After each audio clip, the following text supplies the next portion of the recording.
Hey guys, welcome back to another video. I'm super excited for this one. This one's gonna help you determine what you have to do before you work out, whether it's dynamic stretching, static stretching, plyometrics, the whole 9 yards. So, oh shoot, wrong clip.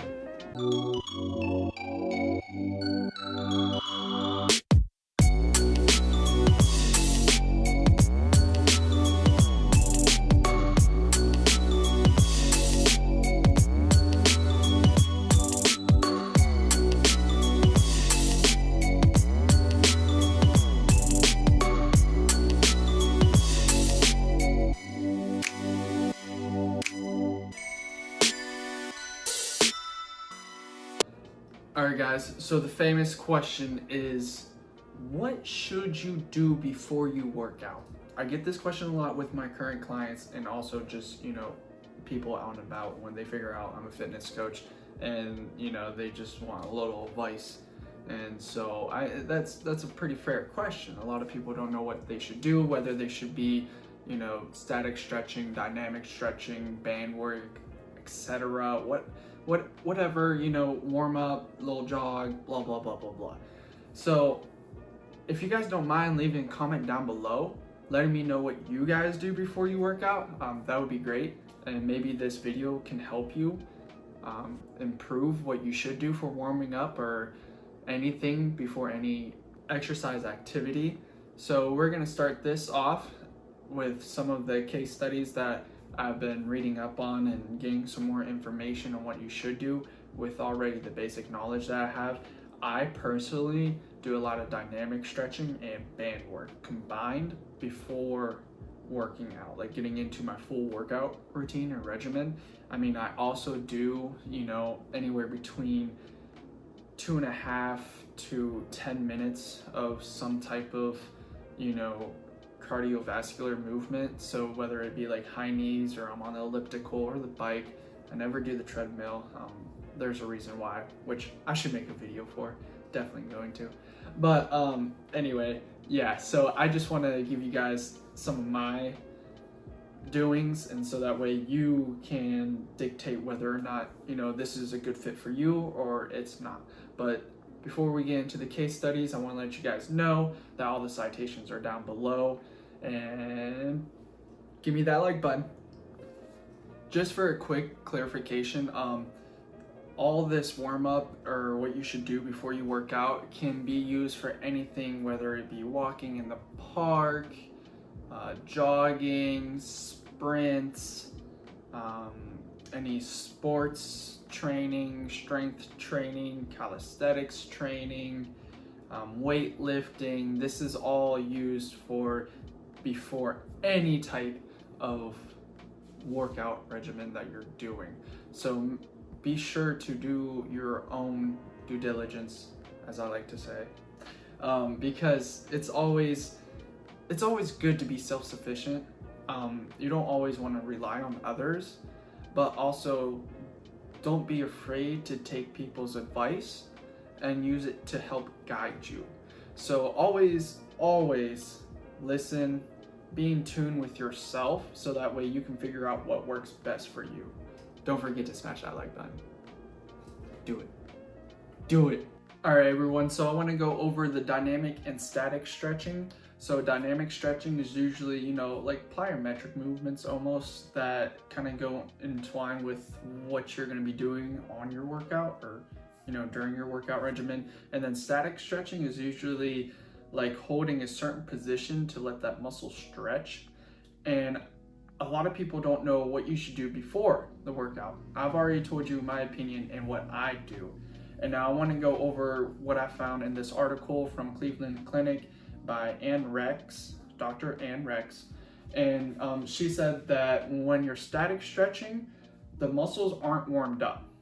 So it's more of a relaxing state. And so its better recommendation would be to static stretch as the cool down process.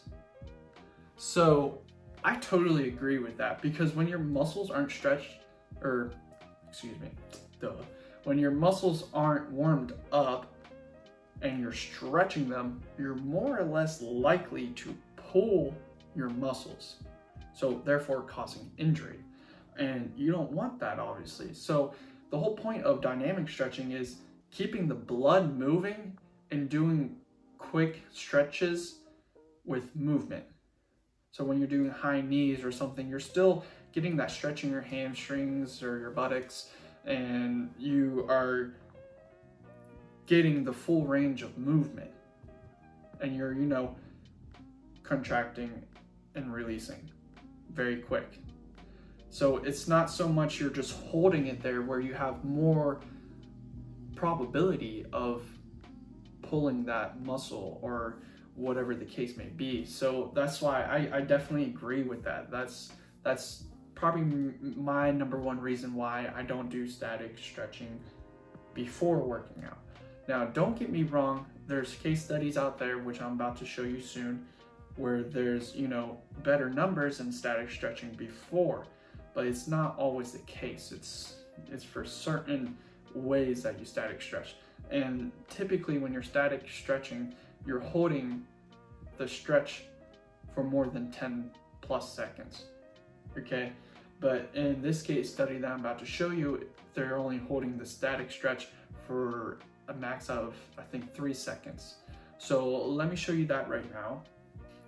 Yeah, so for the aim of this case study, which is static stretching versus dynamic warm-ups, a comparison of their effects on torque and electromyography output of the quadriceps and hamstring muscles. So the aim of this paper was to determine if two different warm-up protocols differently affect torque of the quadriceps and hamstrings and electromyography output of the output of the rectus femoris and the vastus lateralis when completing 30 maximal leg extensions and curls. So they took 21 healthy male and female, 8 male, 13 female subjects volunteered to participate in a familiarization session and 3 testing sessions. The 3 testing sessions, controlled dynamic and static, were completed in a counterbalance order on non-consecutive days. First, subjects warmed up on a treadmill for 5 minutes. Like I said before, I don't like warming up on a treadmill, but if you gotta do what you gotta do, you gotta do what you gotta do. Before completing 6 dynamic movements, 6 static stretches, or no stretches. They then rested for 5 minutes before completing 30 maximal leg extensions and curls. The results, a significant decrease in quadricep torque output over time was determined for a dynamic protocol when compared to the control and static protocols. A significant decrease was found in peak quadriceps torque for the dynamic protocol when compared to the static, and a significant increase was found for the static protocol when compared to the control. A significant decrease in average quadriceps torque was found for the dynamic protocol when compared to the static and control protocols. No difference was found in hamstring torque or electromyography output of the rectus femoris and vastus lateralis. Conclusion: short duration static stretching has the ability to increase peak and average torque of the leg extensors, while some types of anaerobic exercise involving maximal contractions to fatigue may hinder by performing dynamic movements as part of the warm-up. So going through this case study, yes, the numbers were lower than the dynamic with the static, but you gotta remind yourself they had a rest in between, there was other variables. And yes, and we're talking about torque, we're not talking about, full out power, full out endurance. There's a bunch of different things and different training styles that you're going to use. So you got to remember, like I always say, do your research and make sure that what you're doing before you work out is what you need to do before you work out, because this is what's going to, peak your performance. This is how you're going to get those results. This is how you're going to get to those goals that you have set for yourself. Okay, so I really like this next case study. It's not really a case study, it's more of an analytic review, so I'm going to show you that right now. with this is about the pre-exercise static stretching inhibit maximal muscular performance. And so this is pretty much going on static stretching, how it can affect the strength and power and explosive muscular performance. And they took a bunch of studies from 1966 to December 2010. And I think, yep, a total of 104 studies yielding 61 data points for strength and 12 data points for power and 57 data points for explosive performance met our inclusion criteria. The pooled estimate of the acute effects of static stretching on strength, power, and explosive performance expressed in standardized units as well as in percentages. And here are the numbers. You can see them right now. These effects were not related to subjects' age, gender, or fitness level. However, they were more pronounced in isometric versus dynamic tests and were related to the total duration of stretch, with the smallest negative acute effects being observed with stretch duration of less than 45 seconds. We conclude that the usage of static stretching as a sole activity during warm-up routine should generally be avoided. Now, going more into this, they're saying static stretching and just doing static stretching should be avoided. Okay, so they're not saying completely avoid static stretching before working out. Yes, you probably don't want to, but then again, like the other case study that I just showed, which was like a devil's advocate almost, this is showing you, hey, make sure you're just not static stretching. Like you want to warm up, like on the treadmill for 5 minutes. No, you do the elliptical or do the bikes, stationary bikes. I love warming up on stationary bikes. You know, it opens up my hips and stuff. But anyway, you want to do some type of, you know, warming up movements, because you are going to be exhausting your muscles during your workout. So you want to have them warmed up, ready to go, because if you don't warm up and you just go, you're more likely to injure yourself. And I do not agree. I always say I'll rather be safe and have a bad workout rather than thinking that I have a good workout and then hurt myself down the road, because I love getting results. I love seeing change. I love seeing it all. This is what you need to do. You need to look up, find this stuff. Granted, I'm finding this stuff for you guys right now because I don't mind it. I like looking up. I like, you know, doing my research. And for me to share this for you guys so that way you guys don't have to, oh, I would do it. I'm doing it. I love it. So I definitely want you guys to take this into consideration to absolutely avoid doing static stretching as a sole activity during a warm-up. You do not want to do that. You want to avoid it. And for this next case study, I really do like this. This case study, I'm gonna be bringing up some of the graphs and everything for it and the results so that way you guys can see. Super stoked about this one. It's kind of cool too. It's about handball players, or female handball players to be exact. The article is acute effects of a static versus a dynamic stretching warm-up on repeated sprint performance in female handball players. So let's get right into it. This randomized crossover study examined the effects of typical static and dynamic stretching warm-up protocols on repeated sprint performance. 13 young female handball players performed a 5-minute aerobic warm-up followed by one of 3 stretching protocols for the lower limbs. 1, static stretching, 2, dynamic-ballistic stretching, and 3, no stretching before performing 5 all-out sprints on a cycle ergometer. Each protocol was performed on a different occasion separated by 2 to 3 days. The ROM, which is range of moment, was also measured before and after the warm-up protocols with a sit and reach test. Fixed and random effects of each stretching protocol on repeated sprint performance were estimated with mixed linear modeling, and data were evaluated via standardization and magnitude-based inferences. In comparison to no stretching, there were small increases in range of motion after dynamic stretching. You guys can see the numbers right there. And then the static stretching.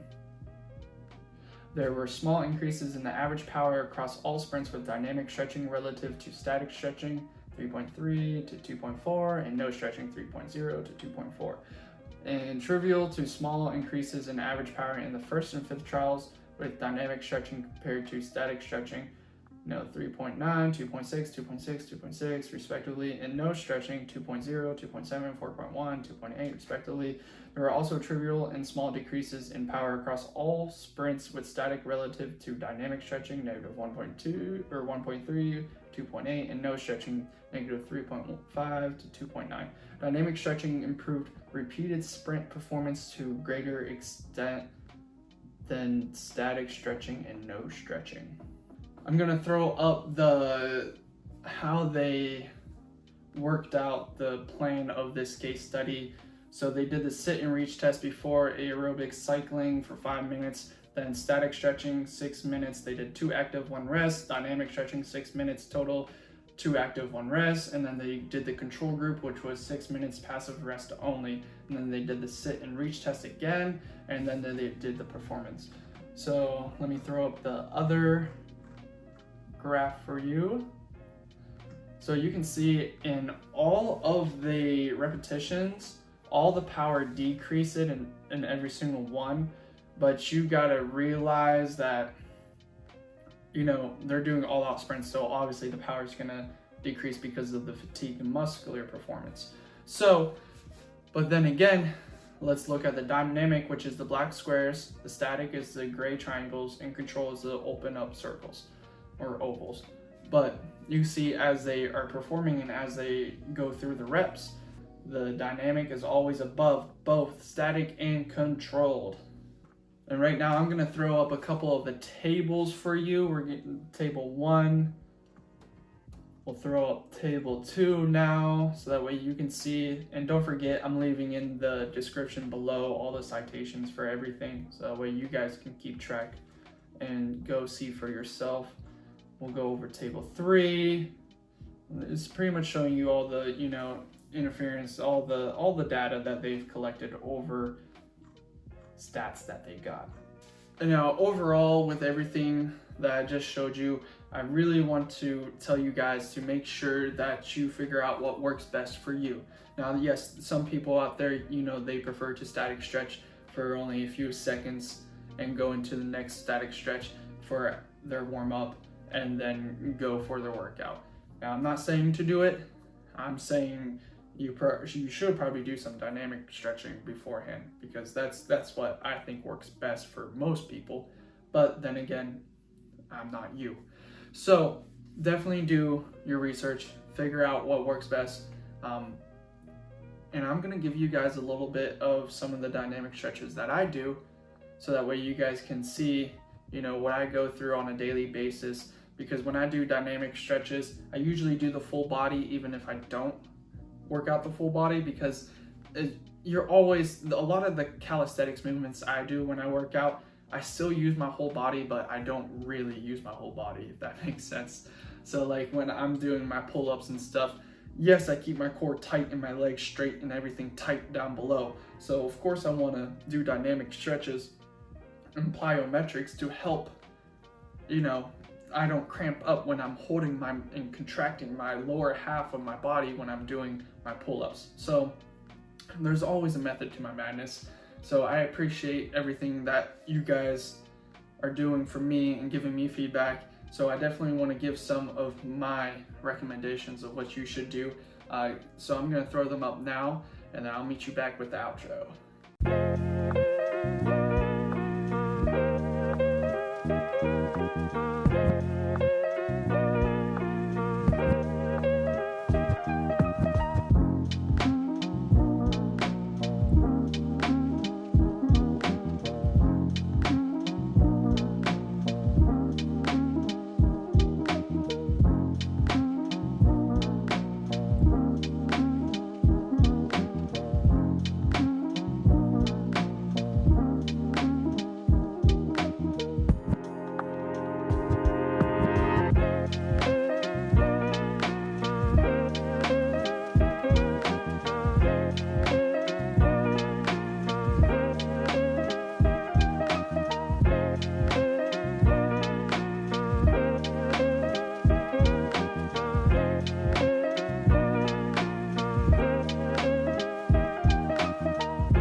Alright guys, that is it for this video. I want to thank you guys again for your support. Don't forget to leave a comment down below. Let me know what you want more of.